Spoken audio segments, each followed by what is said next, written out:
Hi and welcome to the channel. Now I'm just doing a few more videos. We'll get them all out of the way as quick as possible now, I think, to wrap up maybe my hi-fi part of this channel. Going to be an odd piece here and there, but it really is going to be an odd piece here and there. But I want to get another few videos out, and this one is a pretty interesting one. I'm going to get my faults, not particularly in this video, but maybe some other videos I want to do. My faults, maybe you're going to disagree with them or agree with them or whatever, but it's always good to put a comment down below. And especially here in this particular video, this is about loudspeakers, and these loudspeakers come out, I'm a little bit of a rough guess, between 1973 and 1979. So these are 50-year-old speakers, but still sought after today. Just going to give you a few to whet your appetite here. We've got the Acoustic Research AR12s, N14s. We've got the BOSE 301. We've got the Wilkins DM4, the Celestion Ditton 33s. We've got the Chartwell LS3 5As, as well as the Audiomaster version of them as well. We've got the KEF 103, 104. We've got the Monitor Audio MA4. We've got the Spendor BC1, BC3, and we've got the Yamaha NS1000M.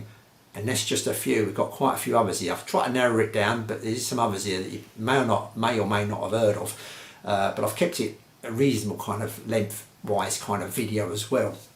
Now, all these speakers are being reviewed with a magazine called Hi-Fi Choice here in the UK that came out in 1976, and particularly by not just one man, but one man's conducting the kind of old review is a bloke called Angus Mackenzie, and I quite like the way he does things. He seems to be a no-nonsense approach to things kind of thing, and speaks his mind, shall we say, not held back by any magazine ties with adverts and all that, for what I can see of it anyway, that I could kind of make out. That's going back then. You know, things may be a little bit different back then than they are today. I don't know, I'm guessing a little bit, I suppose.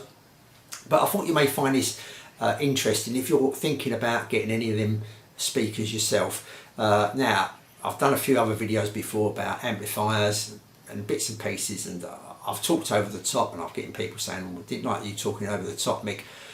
Then I put the screenshot of the magazine up for 10 seconds or whatever, and that's too short, Mick, and then I put it up for 30 seconds, that's too long, all that kind of stuff. So, and I can't see it on my phone, it's too small, you should zoom in. But I mean, if you're interested in any of these, I think, you know, you may want to look at it on your phone, but if you're really interested in buying one of these and you want to see what's been said in this particular review, then you can always watch it on your PC or even on your TV. You can cast your phone to your TV so you can quite easily see on your TV. You can press pause.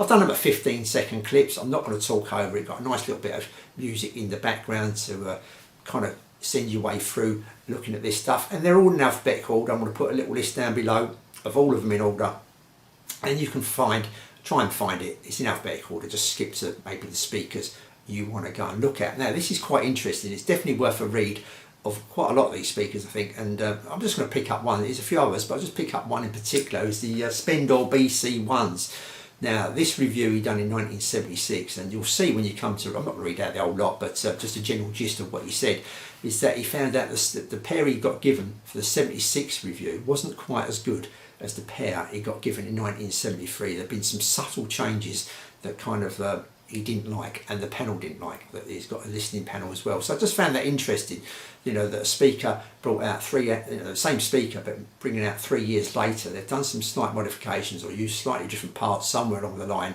or whatever, maybe a bit of different padding inside, wadding, or whatever has made that difference in the speaker. So something to bear in mind. I know a lot of people do, like, you know, when they go and buy an amplifier or the speaker, they say, oh, I preferred the version 1, the version 2 kind of got ruined a little bit, and then that comes up quite a lot when you look through reviews and forums, etc. that I look at. Now, do put your comments down below. Like I say, they you know, if you've got any of these speakers, etc., what you think of them, and where this bloke's wrong, where this panel's wrong, all that kind of stuff. It's all good stuff for other people to come and have a look at, especially if they're interested in buying any of this stuff. Not that I've got millions of people going to go and watch it, but you don't need to get the one person you're helping out, and that's going to be great. I've done a video recently, very quickly, about cassette decks, and something I didn't know that it's going to help out others, and I've pinned it to the cassette deck page that I've done, the video I've done.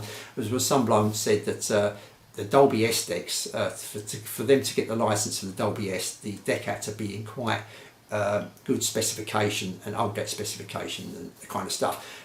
Very high spec kind of decks, and where they would be better than buying just a normal Dolby, maybe B or C deck, that kind of stuff. They're better made kind of decks, the mechanism was better, all that kind of stuff. So it's interesting stuff, something I didn't know that is probably going to maybe help others that maybe sway away from a Dolby C deck, etc., or maybe look in a certain direction for different things, all that kind of stuff. You know what I'm saying anyway. So that's it. Don't forget, you can pause, you can skip, you can turn the music down, you can listen to your own leisure, but probably better viewed on a big TV. So as I say, have a read of all of them really, because there is some interesting remarks in there that I think you may find interesting anyway. I certainly did. Until the next video, I'll say thanks for watching, and I'll see you all soon.